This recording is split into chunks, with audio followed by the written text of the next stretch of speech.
ನಿಮ್ಮ ಹಳೆ ಒಡವೆನ ಅಧಿಕ ಬೆಲೆಗೆ ಮಾರಬೇಕೆ? ಅಟಿಕಾಗೆ ಕಾಲ್ ಮಾಡಿ 8803000300. Attica gold company. ಆದಿಚುಂಚನಗಿರಿ ಮಠದ ಆಸ್ತಿಯನ್ನ ಕಬಳಿಸಲೆತ್ನಿಸಿದ 11 ಜನ ಅರೆಸ್ಟ್ ಆಗಿದ್ದಾರೆ.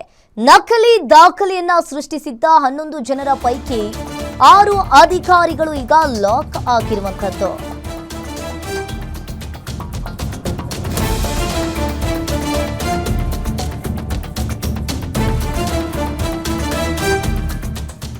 ಇನ್ನು ಆದಿಚುಂಚನಗಿರಿ ಮಠದ ಆಸ್ತಿಯನ್ನ ಕಬಳಿಸಲು ಯತ್ನಿಸಿದ 11 ಜನ ಅರೆಸ್ಟ್ ಆಗಿರುವಂತದ್ದು. ನಕಲಿ ದಾಖಲೆಯನ್ನ ಸೃಷ್ಟಿ ಮಾಡಿ 11 ಜನರ ಪೈಕಿ 6 ಅಧಿಕಾರಿಗಳು ಈಗ ಲಾಕ್ ಆಗಿದ್ದಾರೆ.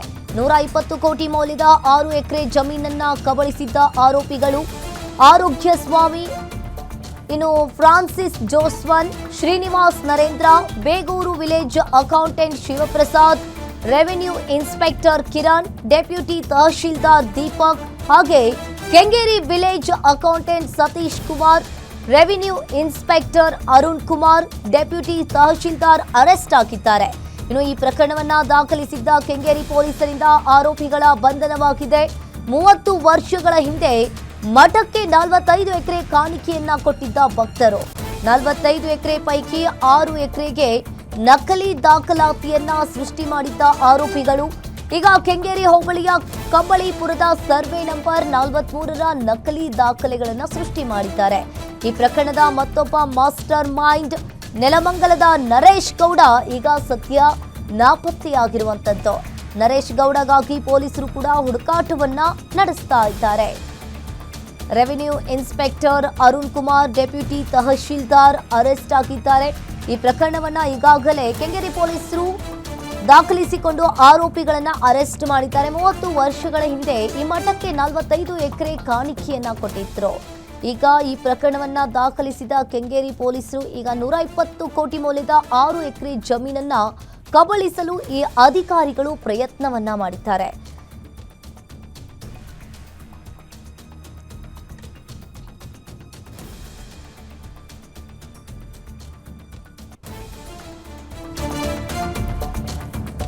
ಬಿಜಿಎಸ್ ಮಠದ ಆಸ್ತಿಯನ್ನ ಆರೋಪಿಗಳು ಕಬಳಿಸಲು ಯತ್ನಿಸಿದ್ದೇಗ ಹಾಗಾದ್ರೆ ಮಠದ ಜಾಗವನ್ನ ಹೊಡೆಯಲು ಪ್ಲಾನ್ ಮಾಡಿದ್ದ king pin Naresh Gowda, broker ಆರೋಗ್ಯ ಸ್ವಾಮಿಗೆ ಈ ವಿಚಾರ ತಿಳಿಸಿದ್ದ ನರೇಶ್ ಗೌಡ ಜಮೀನಿನ ಮೂಲ ಮಾಲೀಕರ ಹೆಸರಿನ ಮತ್ತೊಬ್ಬ ಪತ್ತೆ ಮಾಡಿದ್ರು.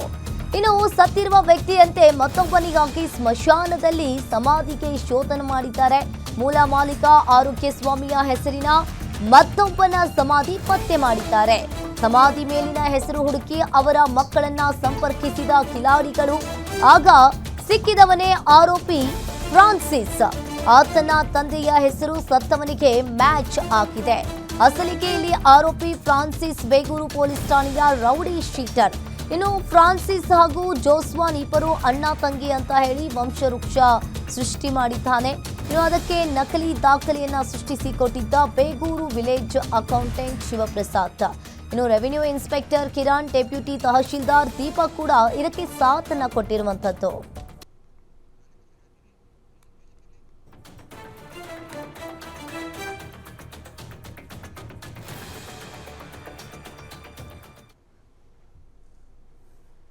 ಈ ಬಗ್ಗೆ ಹೆಚ್ಚಿನ ಡೀಟೇಲ್ಸ್ ಅನ್ನ ನೀಡ್ತಾರೆ ಅಜಯ್ ಕುಮಾರ್. ಫೋನ್ ಸಂಪರ್ಕದಲ್ಲಿ ಜಾಯಿನ್ ಆಗಿದ್ದಾರೆ. ಅಜಯ್, ಈಗ ಬಿಜಿಎಸ್ ಮಟ್ಟದ ಆಸ್ತಿಯನ್ನ ಕಬಳಿಸಲು ಪ್ರಯತ್ನಿಸಿದ್ದು ಹೇಗೆ ಪ್ಲಾನ್ ಮಾಡ್ಕೊಂಡಿದ್ರು ಇವರು? ಏನಿದೆ ಇದ್ರ ಬಗ್ಗೆ ಹೆಚ್ಚಿನ ಡೀಟೇಲ್ಸ್? ಅಂಕಿತ, ಏನು ಪ್ರತಿಷ್ಠಿತ ಆದಿಚುಂಚನಗಿರಿ ಮಠಕ್ಕೆ ಸೇರಿದಂತಹ ಏನು ಆಸ್ತಿಯನ್ನ ಕಬಳಿಸ್ಬೇಕು ಅಂತ ಹೇಳಿ ಏನು ಪ್ಲಾನ್ ಮಾಡಿದಂತ ಒಂದು ಟೀಮ್ ಏನಿದೆ, ಅವರು ಏನು ಪಕ್ಕಾ ಪ್ಲಾನ್ ಮಾಡ್ತಾರೆ. ಅಂದ್ರೆ ಅವರಿಲ್ಲಿ ಸರ್ಕಾರಿ ಅಧಿಕಾರಿಗಳನ್ನು ಕೂಡ ಒಳಗೊಂಡು ಅವರನ್ನು ಕೂಡ ಎಲ್ಲರನ್ನು ಕೂಡ ಏನು ಬಲೆಗೆ ಹಾಕೊಂಡು ಆನಂತರ ಈ ರೀತಿಯಂತ ವಂಚನೆಗೆ ಮುಂದಾಗಿದ್ದಾರೆ ಅಂತಾನು ಕೂಡ ಈಗಾಗಲೇ ಗೊತ್ತಾಗ್ತಿರುವಂತದ್ದು. ಈಗಾಗಲೇ ವಂಚನೆ ಪ್ರಕರಣದಲ್ಲಿ 11 ಜನರ ಪೈಕಿ ಈಗಾಗಲೇ 6 ಜನರು ಕೂಡ ಸರ್ಕಾರಿ ಅಧಿಕಾರಿಗಳು ಅಂತಾನು ಕೂಡ ಗೊತ್ತಾಗಿದೆ. ಒಟ್ಟು 11 ಜನರನ್ನು ಕೂಡ ಬಂಧಿಸಿದ್ದಾರೆ. ಅದರಲ್ಲಿ 6 ಜನ ಸರ್ಕಾರಿ ಅಧಿಕಾರಿಗಳು ಅಂತಾನು ಕೂಡ ಗೊತ್ತಾಗಿರುವಂತದ್ದು. ಆರೋಗ್ಯ ಸ್ವಾಮಿ, ಫ್ರಾನ್ಸಿಸ್, ಶ್ರೀನಿವಾಸ್, ನರೇಂದ್ರ ಹೀಗೆ ಸಾಕಷ್ಟು ಜನರು ಇರುವಂತದ್ದು. ಇದರ ಜೊತೆಗೆ ಬೇಗೂರು ವಿಲೇಜ್ ಅಕೌಂಟೆಂಟ್ ಆಗಿರುವಂತ ಶಿವಪ್ರಸಾದ್, ರೆವಿನ್ಯೂ ಇನ್ಸ್ಪೆಕ್ಟರ್ ಆಗಿರುವಂತ ಕಿರಣ್, ಮತ್ತೆ ಡೆಪ್ಯೂಟಿ ತಹಶೀಲ್ದಾರ್ ಆಗಿರುವಂತ ದೀಪಕ್, ಕೆಂಗೇರಿ ವಿಲೇಜ್ ಅಕೌಂಟೆಂಟ್ ಸತೀಶ್, ಹೀಗೆ ಸಾಕಷ್ಟು ಜನರು ಕೂಡ ಸೇರ್ಕೊಂಡು ಒಟ್ಟು 120 ಕೋಟಿ ಮೌಲ್ಯದ 6 ಎಕರೆ ಜಮೀನನ್ನ ಇಲ್ಲಿ ಕಬಳಿಸೋದಕ್ಕೂ ಕೂಡ ಮುಂದಾಗಿರುವಂತನೂ ಕೂಡ ಗೊತ್ತಾಗ್ತಿರುವಂತದ್ದು. ಸುಮಾರು 30 ವರ್ಷದ ಹಿಂದೆ ಆದಿಚುಂಚನಗಿರಿ ಮಠಕ್ಕೆ ಭಕ್ತಾದಿಗಳಿಂದ 45 ಎಕರೆ ಏನು ಜಮೀನನ್ನ ಕಾಣಿಕೆ ರೂಪದಲ್ಲಿ ಕೊಡಲಾಗಿತ್ತು. ಅದರ ಪೈಕಿ 45 ಎಕರೆ ನಕಲಿ ದಾಖಲೆಗಳನ್ನು ಕೂಡ ಇವ್ರಾಗ್ಲೇ ಸೃಷ್ಟಿ ಮಾಡೋದಕ್ಕೂ ಕೂಡ ಹೊರಟಿದ್ರು ಅನ್ನೋದು ಕೂಡ ಈಗಾಗ್ಲೇ ಗೊತ್ತಾಗ್ತಾ ಇರುವಂತದ್ದು. ಅಂದ್ರೆ ಇವರು ಮೊದ್ಲಿಗೆ ಸರ್ಕಾರಿ ಅಧಿಕಾರಿಗಳನ್ನ ಬುಟ್ಟಿಗೆ ಹಾಕೊಂತಾರೆ, ಅವರ ಬಳಿಯಲ್ಲಿ ನಕಲಿ ದಾಖಲೆಗಳನ್ನ ಸೃಷ್ಟಿ ಮಾಡಿಸ್ತಾರೆ.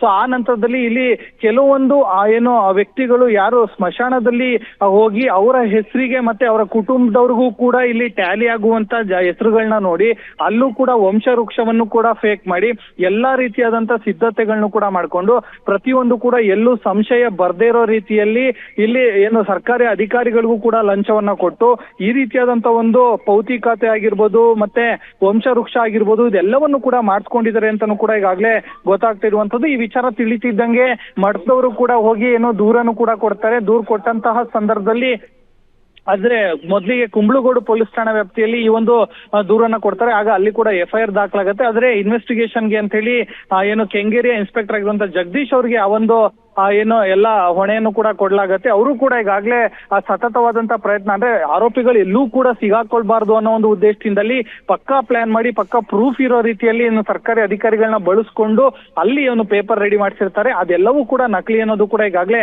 ಇನ್ವೆಸ್ಟಿಗೇಷನ್ ಅಲ್ಲಿ ಗೊತ್ತಾಗಿದೆ. ಹೀಗಾಗಿ 11 ಜನರನ್ನು ಕೂಡ ಈಗಾಗಲೇ ಅರೆಸ್ಟ್ ಮಾಡಿದ್ದಾರೆ. ಅವರ ಒಂದು ಹೇಳಿಕೆ ಮೇಲೆ ಇನ್ನೂ ಸಾಕಷ್ಟು ಜನರು ಕೂಡ ಇದ್ದಾರೆ ಅನ್ನೋ ಒಂದು ಮಾಹಿತಿ ಕೂಡ ಇರುವಂತದ್ದು. ಇನ್ನೂ ಸಾಕಷ್ಟು ಜನರನ್ನು ಕೂಡ ಅರೆಸ್ಟ್ ಮಾಡುವಂತ ಎಲ್ಲ ಸಾಧ್ಯತೆಗಳು ಕೂಡ ಹೆಚ್ಚಿದೆ ಅಂತ ಹೇಳ್ಬೋದು. ಅಂಕಿತಾ, ಥ್ಯಾಂಕ್ ಯು ಅಜಯ್ ನಿಮ್ಮೆಲ್ಲ ಮಾಹಿತಿಗೆ.